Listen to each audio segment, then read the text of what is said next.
Hello everyone, welcome to this special session at Surya Law Academy where we will be celebrating the success, victory and dedication of our shining star. I'm truly delighted to have here today Bhav Bhanjan Jodh, who has secured AIR 7 at Punjab University Law Entrance Test. So welcome Bhav. Many congratulations to you for AIR 7 at Punjab University. जब आपने अपना rank 7 देखा था तब क्या लगा आपको? सोचा था आपने? नहीं, मैंने तो वैसे ऑनेस्टली स्पीकिंग जब मैं पीयू का दे के बाहर निकला था मुझे लगा नहीं होगा, क्योंकि इतना टफ एग्जाम आया था तो मार्क्स मुझे लगा इतने बन ही नहीं रहे। जो कट ऑफ थी प्रीवियस ईयर मैंने उससे भी देखा तो वो नहीं जा रहे थे, तो इसलिए फिर मुझे थोड़ा था। तो जब रिजल्ट आया पहले तो मैंने देखा नहीं 1-2 घंटे, उसके बाद थोड़ा कॉन्फिडेंस करके मैंने देखा तो रैंक आया हुआ था। तो मम्मा पापा गवर्नमेंट टीचर हैं तो स्कूल गए हुए थे, तो मैंने मम्मा को कॉल करी कि ऐसे रैंक आया वगैरह करके, तो मम्मा रोने लगी वगैरह। तो थैंक यू।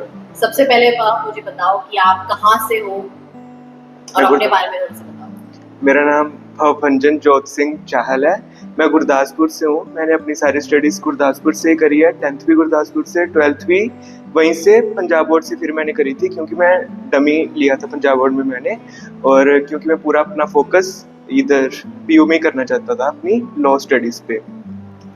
अब सबसे पहले मेरा क्वेश्चन आपसे ये है कि आपने लॉ करने के बारे में कब सोचा? What inspired you towards the law field?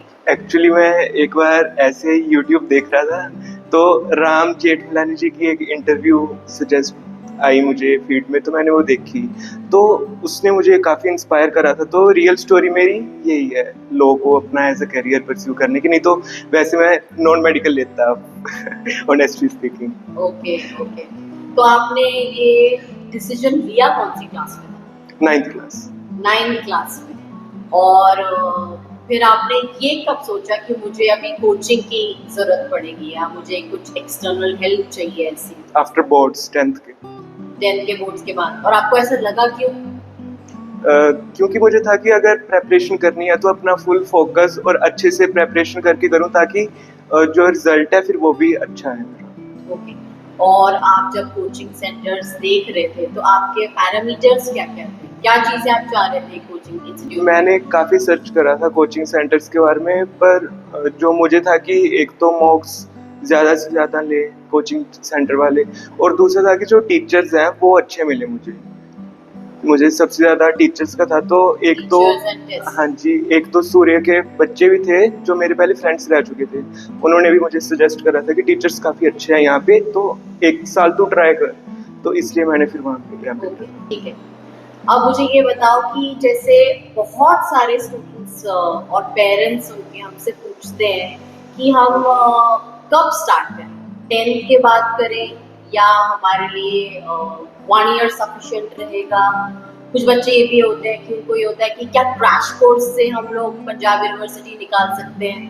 तो आपको क्या लगता है, क्या एज देते हैं? मैम मेरे हिसाब से अगर आप 10th के बाद अपनी प्रेपरेशन स्टार्ट कर रहे हो तो आपको एक तो बफर टाइम मिल रहा है ऊपर, आप अच्छे से आप फोकस कर पा रहे हो, क्योंकि उसके बाद +1 की स्टडीज़ होंगी, +2 की स्टडीज़ होंगी, आपको उस पर भी फोकस करना है, टाइम मैनेजमेंट करना है। अगर आप सिर्फ 1 ईयर या सिर्फ क्रैश कोर्स कर रहे हो तो काफ़ी चीज़ें होगी जो आप कवर ही नहीं कर पाओगे और आप अच्छे से फोकस ही नहीं कर पाओगे अपनी, क्योंकि आपका दूसरा प्रेशर ही बहुत होगा स्टडीज़ का, +1 और +2 वगैरह का। Which leads to my next question. ये भी बहुत सारे जो भी बच्चे ये वीडियोस देखेंगे उनके दिमाग में ज़रूर चलता है कि हम 12th स्टैंडर्ड बोर्ड के एग्जाम के साथ साथ लॉ एंट्रेंस की प्रिपरेशन कैसे करें, क्योंकि आपको पता है कि अभी क्लैट तो मिडवे बीच में आने लग गया दिसंबर में, और पंजाब यूनिवर्सिटी के लिए भी बोर्ड के बाद ज़्यादा से ज़्यादा 20 to 25 डेज मिल रहे हैं, तो मैनेजमेंट का बड़ा इशू रहता है। तो ये बताओ कि आपकी तरफ से क्या टिप्स होनी चाहिए? आपको क्या लगता है कि ये की पॉइंट्स होने चाहिए? अगर आपके पास ये चीज़ है तो आप इजीली मैनेज कर पाओगे अपने 12th बोर्ड्स भी और अपनी लॉ एंट्रेंस की प्रिपरेशन भी। मैम अभी अगर देखें तो इतना सब कुछ आपको मैनेज करना है तो थोड़ा वो हार्ड वर्क तो लेगा ही। अगर आप सोच रहे हो कि थोड़ा टाइम इसको दे दूँ, थोड़ा उसको दे दूँ, अपना पूरी नींद भी पूरी करनी है 10 घंटे की, तो फिर तो नहीं होगा। आपको अभी अपना सोने का थोड़ा टाइम हटा लो, इसको आप अपनी जो दूसरी +1 +2 की स्टडीज हैं उसको आपको थोड़ा मैनेज करना ही पड़ेगा साथ में, आप ऐसा नहीं कर स्पेशली जो सकते। First year. हाँ जी, आप ऐसा कर ही नहीं सकते कि मैं अभी पूरा अपना इधर फोकस कर लूँ, बाद में कर लूंगा, इससे आपकी उसकी भी स्टडीज पे इम्पैक्ट होगा। तो आप 2-3 घंटे उसको दो, बाकी का टाइम आप इधर दे दो लॉ को, लॉ एंट्रेंस उसमें हो प्रिपरेशन जाएगा। में तो आपका ये मानना है कि हम लोग जो 12th की अपनी स्टडीज है उसको थोड़ा सा आपको लिमिट करना पड़ेगा और लिमिट करना पड़ेगा उसको। इधर बच्चे ये भी पूछते हैं कि मैम कौन सी स्ट्रीम ले, हम लोग बड़े कंफ्यूज रहते हैं इसके लिए, आपका क्या टेक है इस पे? मेरा यही टेक है कि अगर आपको पता है कि आपको लॉ ही करनी है तो आप मेडिकल नॉन मेडिकल को तो भूल ही जाओ बिल्कुल, आपको करनी ह्यूमैनिटीज ही है, ह्यूमैनिटीज ही लो आप। ह्यूमैनिटीज इज हाँ अ जी। Better option. उसमें आपको प्रेशर भी कम मिलेगा, आप उसको कवर भी अच्छे से कर पाओगे, आपको रोज का उसको ज्यादा टाइम भी नहीं देने की जरूरत, तो हो जाएगा तो वैसे। अब आप अपने रूटीन के बारे में बताओगे वैसे कि आप जैसे जब हमारे यहाँ थे सूर्य लॉ अकेडमी में आपका था क्लासेस का, तो आपका रूटीन क्या है, राइट? एक डेली टाइम से क्या क्या पढ़ते थे, कितने घंटे पढ़ते थे और क्या करते थे? रूटीन मेरा ये था कि सुबह मैं 6 बजे उठ जाता था और अपना 8 बजे मुझे था कि पिन पॉइंट 8 बजे अपनी न्यूज़पेपर पकड़ लेना है। 8 बजे न्यूज़पेपर रीडिंग। सबसे पहले मेरा रोज का था कि न्यूज़पेपर करना ही करना है, तो मैं न्यूज़पेपर करता था। मुझे 3-4 घंटे जब मैंने नया-नया स्टार्ट किया था तो न्यूज़पेपर को लगते थे, द हिंदू पढ़ता था मैं। ओके। तो उसके बाद फिर मेरा था कि अपने जो सब्जेक्ट्स हैं बाकी जो सूर्य में भी करा रहे हैं वो सारे कवर करने हैं, रिवीजन करनी है।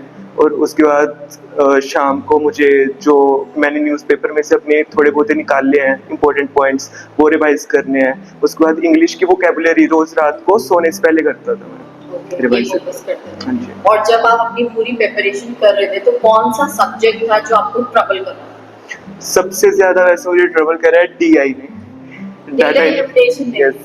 क्योंकि मोस्टली ह्यूमैनिटीज का मैथ्स का हाँ जी। बैकग्राउंड नहीं होता है तो इस वजह से। हाँ जी, वो भी था और वो पैराग्राफ बेस्ड DI कर भी पहली बार रहे थे तो उसमें थोड़ा ड्रामा। वो आपको थोड़ा सा हाँ जी। स्ट्रगल लग रहा था। ओके, ठीक है।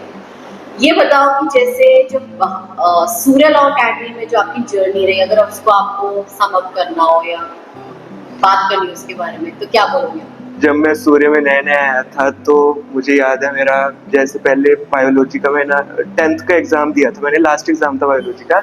नेक्स्ट डे मैं चंडीगढ़ आया, सूर्य को जॉइन करा और पहले दिन मैंने अपना समर सर पढ़ा रहे थे करंट अफेयर्स।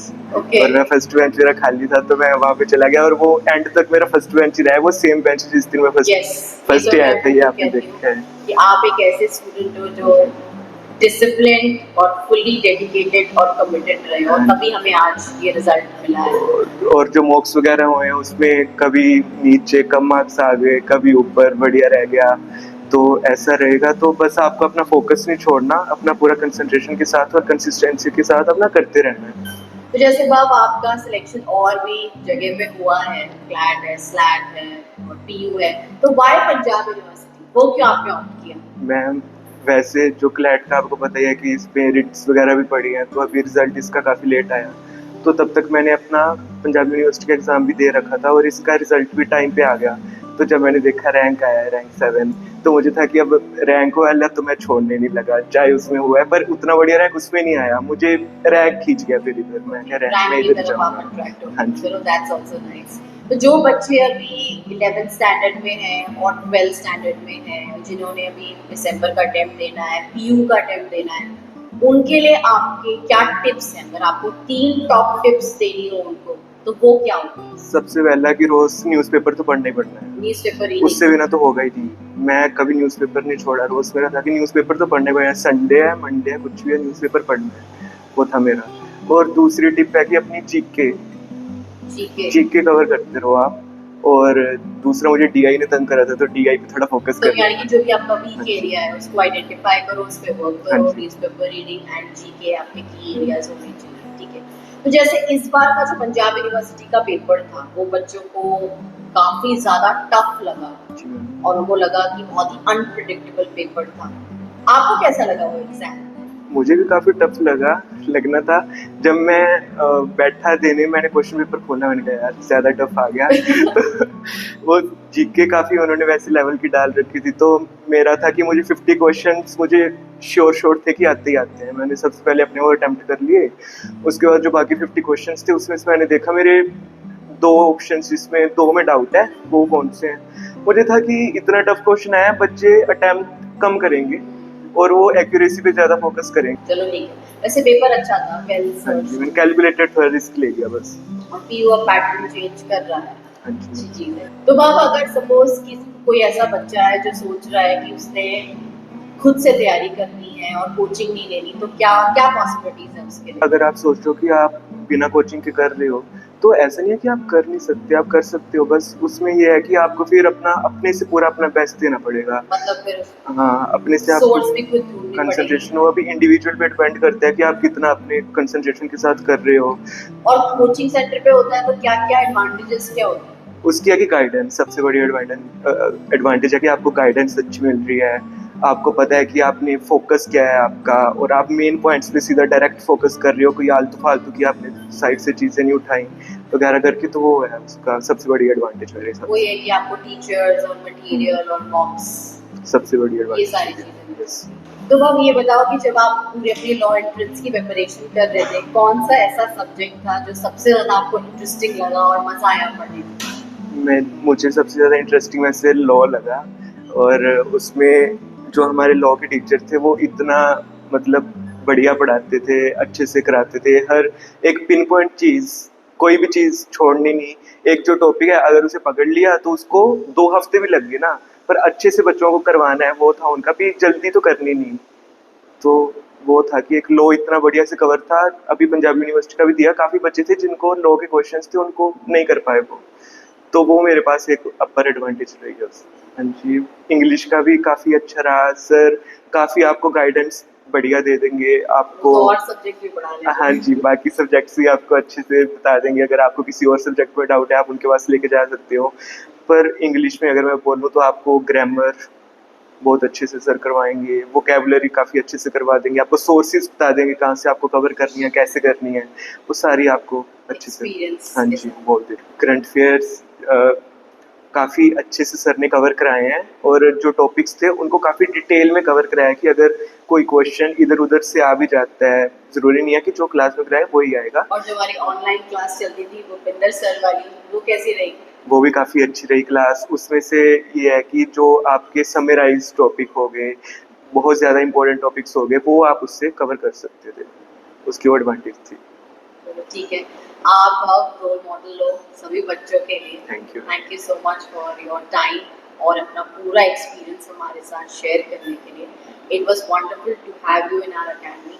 आप जैसे बच्चे अकेडमीज को मिले तो डेफिनेटली रिजल्ट आता ही है, क्योंकि आपको मैंने देखा है 2 इयर्स कितने डिसिप्लिन के साथ आपने सारी क्लासेस लगाई। चाहे क्लासेस मुझे लगता है 3rd 4th टाइम हम लोग रिपीट में चले गए, but you were always there, always sitting on the first bench. तो आपकी डेडिकेशन, डिसिप्लिन और इतनी कंसिस्टेंसी जो रही है, जो मैंने देखा है, चाहे वो कोई भी टेस्ट हो, मॉक्स हो, डाउट्स हो, उसी वजह से आज आपको रिजल्ट आया। तो भगवान करे आप आगे और भी ऐसे ही पढ़े Thank you. और सक्सेस लेकर आए। Thank you so much. Thank you ma'am.